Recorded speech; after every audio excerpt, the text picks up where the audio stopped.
রোজকার মতন আবারও আমি আজকে একটা রেসিপি নিয়ে চলে এসেছি। আজকে দুটো উপকরণ দিয়েই সুস্বাদু একটা রেসিপি তৈরি করব। নমস্কার বন্ধুরা, আমি মৌ। আমার এই ছোট্ট চ্যানেলে সকলকে স্বাগত। রেসিপিটা তৈরি করার জন্য আমি এখানে লম্বা লম্বা করে পটল কেটে নিয়েছি। এটা কচি পটল হলে খুব ভালো হয়। আমার সব কটা পটলই কচি ছিল, খালি একটা পটলে একটু দানা হয়ে গিয়েছিল। আর এখানে বেটে রেখেছি কাঁচা লঙ্কা, সর্ষে। এই দিয়েই আজকে রেসিপিটা তৈরি করব। আর রেসিপিটার নাম হচ্ছে পটল সর্ষে।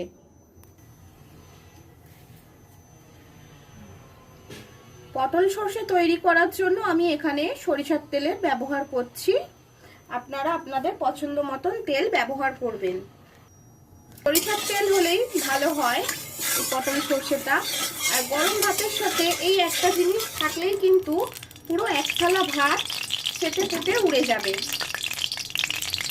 ফোড়নের জন্য আমি ব্যবহার করলাম কালো সর্ষে আর শুকনো লঙ্কা। এটা অপশনাল, আপনারা চাইলে দিতে পারেন, না হলেও কোনো অসুবিধা নেই। এবার কেটে রাখা পটলগুলো আমি এই তেলের মধ্যে দিয়ে দিলাম।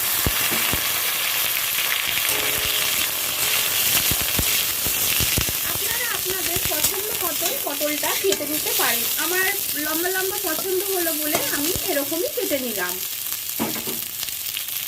লবণ দিয়ে দিচ্ছি। আমরা কম বেশি সকলেই রান্না করতে পারি। আমি কিভাবে তৈরি করি এই পটল সর্ষে, অনেক রকম ভাবে তৈরি করা যায়। আমি আজকে এইভাবেই তৈরি করছি। পুরো ভিডিওটা ওয়াচ করুন, তাহলেই বুঝতে পেরে যাবেন। একটু হলুদ অ্যাড করে দেব।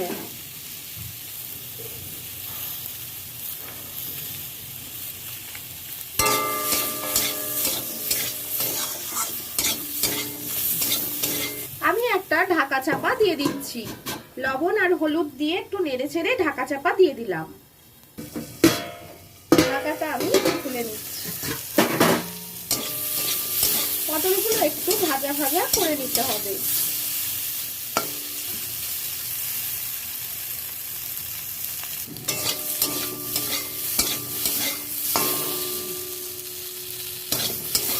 পটলগুলো ভাজা ভাজা হয়ে গেছে। এবার আমি বেটে রাখা সর্ষেটা অ্যাড করে দেব।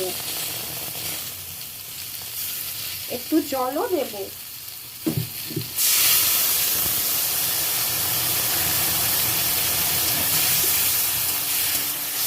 সর্ষে তো বেশি কষাতে লাগে না, একটু সামান্য কষিয়ে নেব।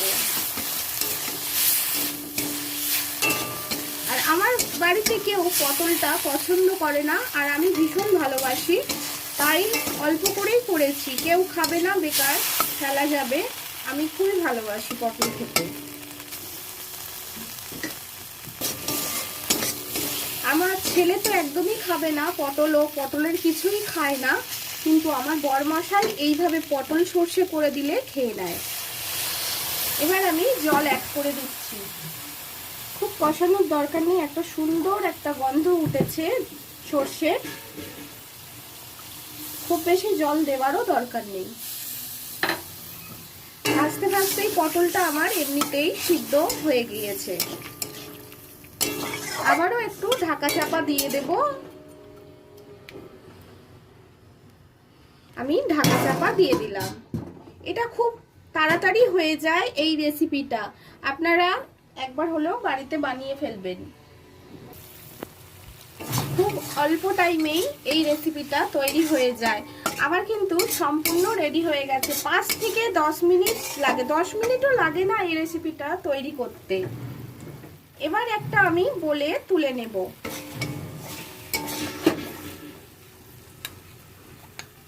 দেখুন, আমার পটল সর্ষেটা সম্পূর্ণ রেডি হয়ে গেছে। এতক্ষণ যারা আমার ভিডিও জুড়ে সাথে ছিলেন তাদেরকে অসংখ্য অসংখ্য ধন্যবাদ। অনেক অনেক ভালোবাসা। নতুন বন্ধুদের উদ্দেশ্যে বলছি, চ্যানেলটা যারা ভিজিট করছেন চ্যানেলটা সাবস্ক্রাইব করে লাইক কমেন্ট করে সাথে যুক্ত থাকবেন। অনেক অনেক ভালোবাসা জানিয়ে আজকের মতন এখানেই ভিডিওটা শেষ করছি। সবাই ভালো থাকবেন, সুস্থ থাকবেন। Tata, by.